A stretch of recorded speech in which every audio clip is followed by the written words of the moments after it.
Now let's just test that to make sure we got that correct. So I'm going to come over here and use these two guys and do an area model just to confirm that we got the right answer.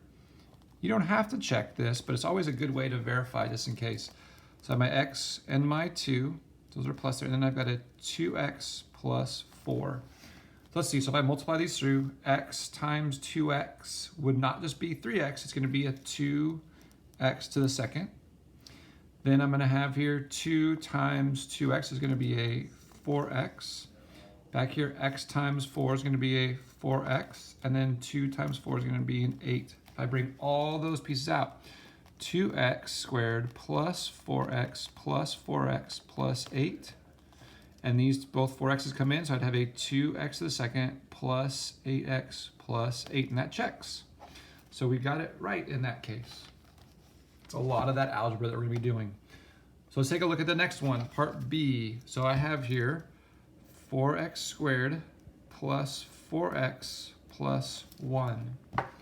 Okay, so again, I have to do A times C, which in this case is 4 times 1, which equals 4. And the value of B equals 4. So numbers that multiply together to get, so A times C is 4, factors of C that add up to B. So it's going to end being that 2 times 2 again in this case. So what I'm going to do is I'm going to divide this or simplify this out and say this is going to be a 2x plus 2x. Bring down the plus 1 and the 4x to the second in that case as well. Remember, we're making these two setups here. We're going to be factoring both of these guys out. What can I factor out of these? Well, 4 and 2, greatest common factor is going to be a 2. And they both have x's, so there'll be an x out here as well. 4x squared divided by 2x is going to give me a 2x plus 2x divided by 2x is going to be 1. Look at this. Over here, I actually have 2x plus 1. Well, what can I factor out? Well, if there's nothing there, the greatest common factor is 1. So I have my 1 that comes out, and nothing's going to change there.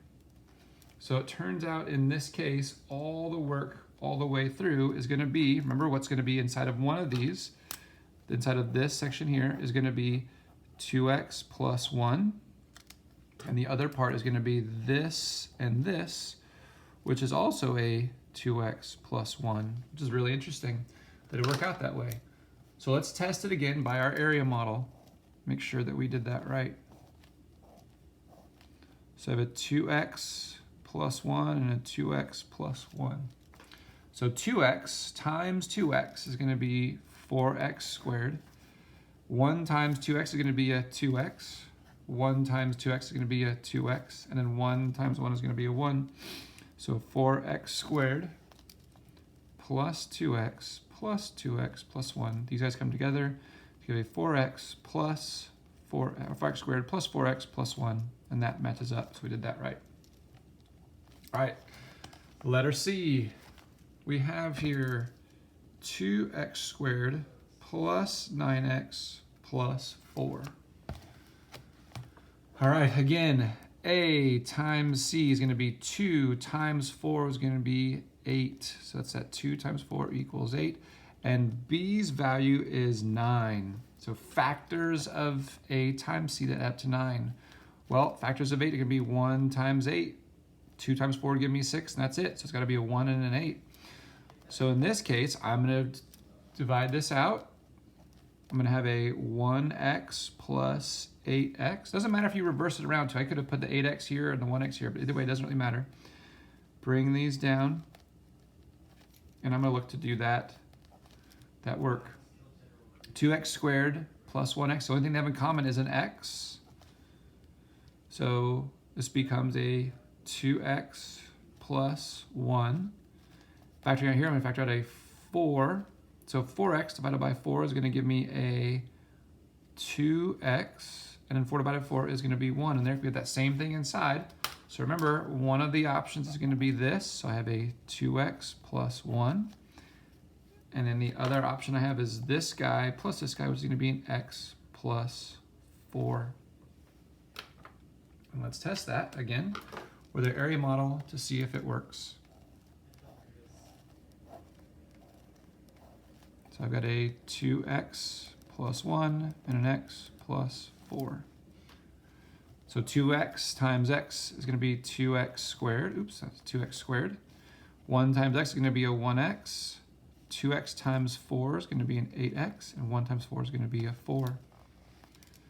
2x squared plus 1x plus 8x plus 4. These guys together will become a 2x plus 9x plus 4. And there it is. Matches up. For tonight's ace work, remember before we had 24, 25, A to E. This one you're going to have F, G, and H from 25 and 26. That's all you have. All right, that was pretty quick. I know it's a little tricky. Practicing those new ways of factoring those what we call trinomials that have 3 different parts and different values for A. But don't forget that statement of A times C, whatever that number is, factors of that, which add up to B. That's how we end up splitting out that middle section for the part with B and the X. All right. Let me know if you have any questions. Thanks for watching the videos, and hang in there. We'll see what's up later on. Take it easy, guys. Bye.